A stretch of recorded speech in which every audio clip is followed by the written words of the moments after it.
Shalom, Om Swastiastu.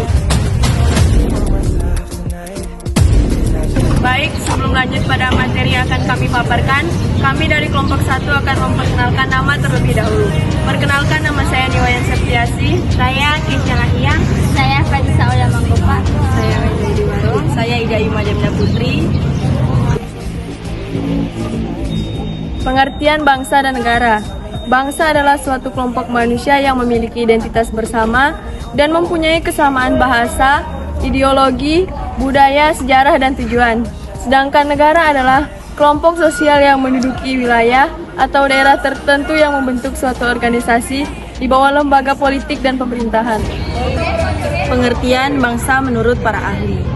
Menurut Ernest Renan menyatakan bahwa bangsa terbentuk karena adanya keinginan untuk hidup bersama atau hasrat untuk bersatu dengan kesetiakawanan yang agung. Unsur-unsur terbentuknya bangsa. Yang pertama, memiliki cita-cita bersama. Yang kedua, memiliki sejarah hidup bersama. 3, memiliki adat budaya dan kebiasaan sama. Yang keempat, menepati suatu wilayah tertentu. Dan yang kelima, terorganisasi dalam suatu pemerintahan yang berdaulat. Proses terbentuknya suatu negara. Pendekatan teoritis. Pendekatan teoritis adalah pendekatan berdasarkan pendapat para ahli yang masuk akal. Menurut pendapat ini, negara terbentuk berdasarkan teori. Pertama, teori ketuhanan. Menurut teori ini, negara ada karena kehendak Tuhan. Kedua, teori perjanjian masyarakat. Masing-masing individu mengadakan perjanjian untuk membentuk suatu negara. Fungsi dan tujuan Negara Kesatuan Republik Indonesia. Secara umum, terlepas dari ideologi yang dianutnya, setiap negara menyelenggarakan beberapa fungsi minimum yang mutlak dan harus ada.